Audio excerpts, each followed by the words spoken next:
इस वीडियो में हम लोग कक्षा 10 के गणित विषय के चैप्टर नंबर 3 दो चरों वाले रैखिक समीकरण युग्म के इबारती प्रश्नों को हल करेंगे। इसके पिछली वाली वीडियो में मैंने आपको जो है कि आयु पर आधारित प्रश्न और भिन्न पर आधारित जो इबारती प्रश्न थे उनको हल करने का तरीका बताया था। इस वीडियो में जो है कि यह बोर्ड पर जो मैं लिखा हूँ दो प्रकार के सवाल, इन सवालों को हल करने की विधि के बारे में जानेंगे। तो पहला सवाल क्या है कि एक क्रिकेट टीम के कोच ने 7 बल्ले तथा 6 गेंदें 3800 रुपए में खरीदी। बाद में उसने 3 बल्ले तथा 5 गेंदें 1750 रुपए में खरीदी। प्रत्येक गेंद एवं प्रत्येक बल्ले का मूल्य ज्ञात कीजिए। दूसरा सवाल आपका है 5 पेंसिल तथा 7 कलमों का मूल्य 50 रुपए है, जबकि 7 पेंसिल तथा 5 कलमों का मूल्य 46 रुपए है। एक पेंसिल का मूल्य तथा एक कलम का मूल्य ज्ञात कीजिए। तो इस प्रकार के सवालों को लगाने के लिए हम लोग क्या करते हैं कि समीकरण बनाते हैं और उन समीकरण को हल करते हैं, और जो समीकरण का हल होगा वही इस प्रश्न का हल होगा।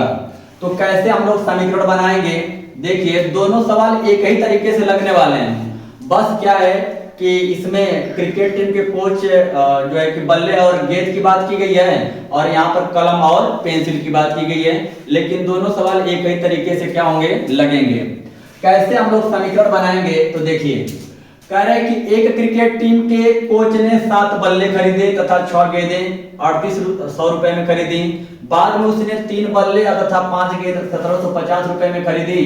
प्रत्येक गेंद एवं प्रत्येक बल्ले का मूल्य ज्ञात कीजिए। हमें न गेंद का मूल्य मालूम है न बल्ले का मूल्य मालूम है, तो हम क्या करेंगे, पहले एक गेंद का मूल्य मान लेंगे और एक बल्ले का मूल्य मान लेंगे। तो यहाँ पर मैं पहले वाले प्रश्न का हल लिख रहा हूं। हल में माना एक बल्ले पहले गेंद है तो गेंद को मानेंगे। तो माना एक गेंद का मूल्य x रुपए, एक बल्ले का, एक गेंद का मूल्य हमने x रुपए माना, एक बल्ले का मूल्य हमने y रुपए माने, ठीक ना। यहाँ पर हमें एक गेंद का मूल्य नहीं मालूम है, एक बल्ले का मूल्य नहीं मालूम है, तो हम उसको क्या किए हैं, मान लिए हैं एक गेंद का मूल्य x रुपए और एक बल्ले का मूल्य y रुपए, ठीक। अब सवाल में क्या कर रहा है कि क्रिकेट टीम के कोच ने 7 बल्ले तथा 6 गेंदें 3800 रुपए में खरीदी, यानी कि 7 बल्ले खरीदे और 6 गेंदें खरीदी, और उन दोनों का जो पैसा हो रहा है टोटल करके कितना पे कर रहे हैं, तो 3800 रुपए पे कर रहे हैं। हमें एक गेंद और एक बल्ले का मूल्य नहीं मालूम है।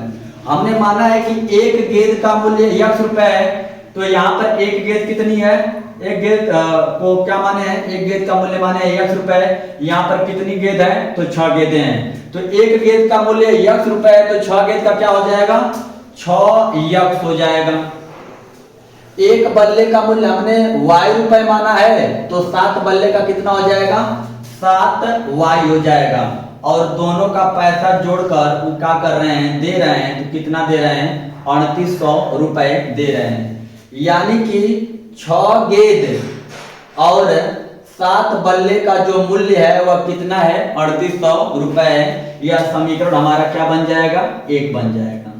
दूसरा समीकरण बनेगा क्या, आगे कह रहा है कि बाद में उसने, फिर बाद में गए, तो बाद में उसने 3 बल्ले, एक बल्ले का कितना हम माने हैं, y रुपए, तो 3 बल्ले का क्या हो जाएगा, तो 3y, और एक गेंद का क्या माने है, x रुपए, तो 5 गेंद का कितना हो जाएगा, तो 5x, तो 5x और धन में 3y। तो बाद में कह रहा है कि बाद में उसने 3 बल्ले, तो एक बल्ले का y रुपए है, तो 3 बल्ले का 3y, एक गेंद का x रुपए है, तो 5 गेंद का 5x, और दोनों का पैसा जोड़ के दे रहे हैं, ये इसलिए यहाँ पर मैं जोड़ का निशान लगा रहा हूँ। यानी कि 5x धन 3y बराबर 1750 रुपया पे कर रहे हैं। यह हमारा समीकरण 2 बना। इसी तरह हम लोग क्या करते हैं, समीकरण को बनाते हैं। अगर मैं दूसरे सवाल की बात करूं तो 5 पेंसिल और 7 कलमों का मूल्य कितना है, 50 रुपए है। तो एक पेंसिल का x रुपए मान ले रहा हूं और एक कलम का y रुपए मान ले रहा हूं, तो बनेगा क्या, तो 5x धन 7y बराबर कितना हो जाएगा, 50 रुपए। आगे यहाँ पर 7 पेंसिल तथा 5 कलमों का मूल्य 40 रुपए है, तो 7x धन 5y बराबर 40 रुपए। दो समीकरण बना और उन्हीं दोनों समीकरणों को हल कर देंगे, x और y का मान निकल जाएगा और इस समीकरण का और इस सवाल का हल हमारा निकल जाएगा। यहाँ पर जो पहले वाले सवाल का जो समीकरण बना है, इन समीकरणों को क्या करेंगे, हम लोग हल करेंगे और इन समीकरणों को हम लोग सोच रहे हैं कि विलोपन विधि से हल कर लें। और विलोपन विधि में क्या करते हैं कि x या y के गुणांकों को मिलाते हैं। यहाँ पर x गुणांक क्या है, 6 और यहाँ पर x गुणांक क्या है, 5। गुणांक बराबर नहीं है। हम लोग कोशिश करेंगे कि आगे वाले जो आगे वाला पद है उसमें यानी कि y जो है उसके गुणांकों को देख लूं। तो यहाँ पर y का गुणांक क्या है, 7 और यहाँ पर y गुणांक क्या है, 3। ये अभी बराबर नहीं है। जब बराबर नहीं है तो हम लोग बराबर करने की कोशिश करेंगे। अब मैं क्या कर रहा हूं कि यहाँ पर समीकरण 1 है और यहाँ पर समीकरण 2 है। मैं x के गुणांकों को बराबर करने की कोशिश कर रहा हूं। आप चाहें तो y के गुणांकों को भी बराबर कर सकते हैं। x गुणांक को कैसे बराबर करूंगा, तो यहाँ पे 6x है और यहाँ पर क्या है, 5x है। अगर 6x में अगर मैं 5 का गुणा करा दूं, 6x में 5 का गुणा करा दूं तो 6 पचे 30x हो जाएगा। यानी कि समीकरण 1 में मैं 5 गुणा करा रहा हूं और समीकरण 2 में यहाँ पर क्या है, 5x। तो इसमें अगर मैं 6 का गुणा करा दूं तब भी क्या हो जाएगा, 30x हो जाएगा। यानी कि x गुणांक क्या हो जाएगा, बराबर हो जाएगा। तो मैं क्या करूंगा कि समीकरण 1 में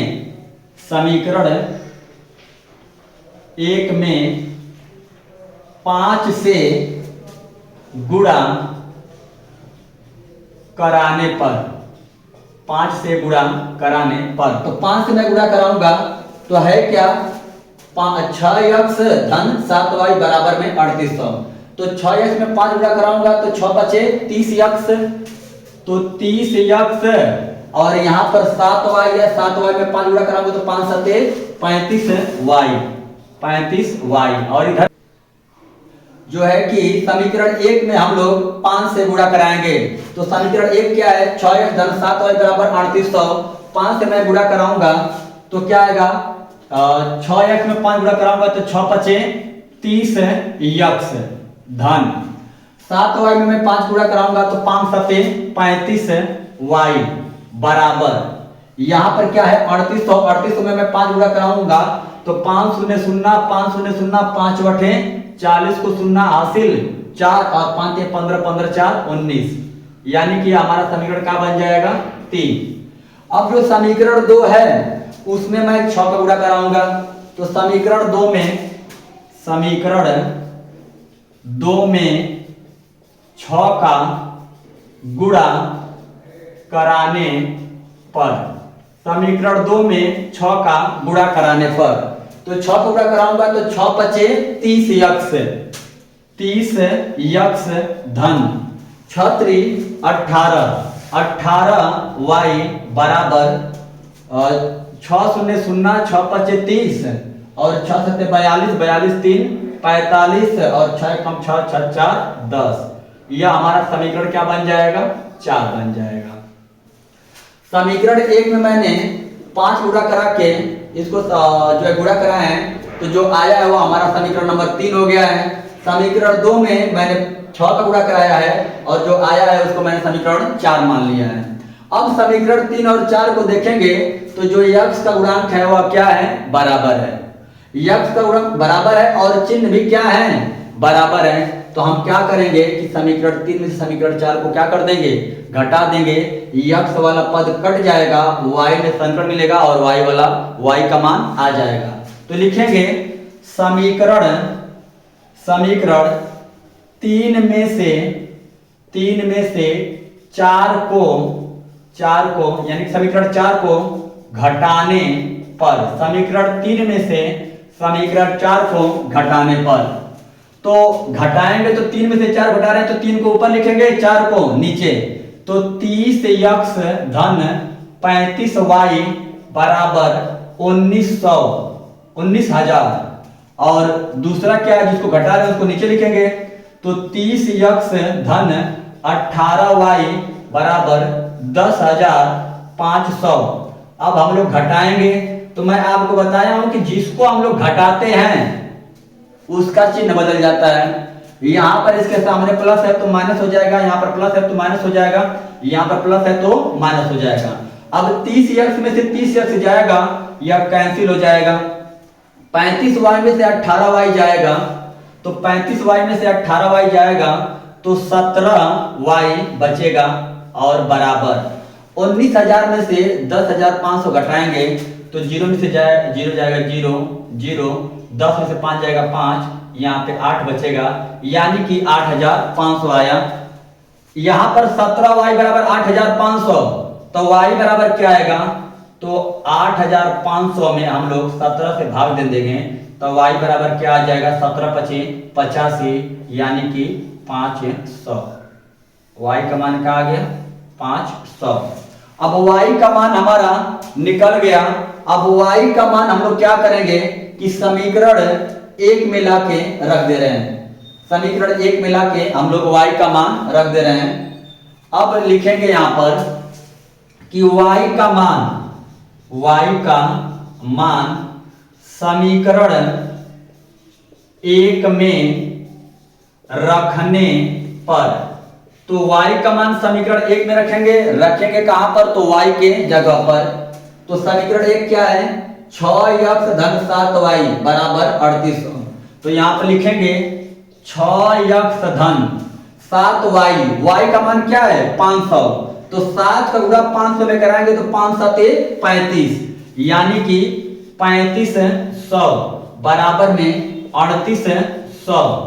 अब यहां से 6x बराबर 3800 और 3500 उधर भेजेंगे तो माइनस में होगा, तो -3500। अब 6x बराबर क्या होगा? तो 3800 में से 3500 घटाएंगे तो आएगा हमारा 300। यहां से x का मान निकालेंगे तो x का मान क्या होगा? 300 में अगर मैं 6 से भाग दूं तो आएगा 50 आएगा। अब x का मान भी निकल गया और y का मान भी निकल गया। तो क्या होगा? हमने शुरू में क्या माना था कि एक गेंद का मूल्य x रुपए, x की वैल्यू क्या आई है? 50। तो हम लिखेंगे अतः एक गेंद का मूल्य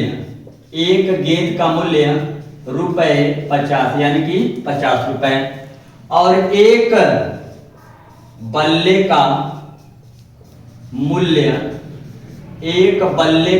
मूल्य तो कितना आएगा हमारा? तो y का मान कितना आया है? 500। तो यहां पर लिखेंगे हम लोग 500, यानी कि एक गेंद का मूल्य 50 रुपए और एक बल्ले का मूल्य 500 रुपए आया है। और इसी तरीके से इस प्रकार के सवाल को हम लोग क्या करते हैं? हल करते हैं। ऐसे प्रश्न बोर्ड परीक्षा में अक्सर पूछे जाते हैं। यहाँ पे जो दूसरा सवाल है, इस सवाल को आप लोग इसी तरीके से लगाइए और फिर जो उत्तर आ रहा है उसको कमेंट बॉक्स में जरूर लिखिए।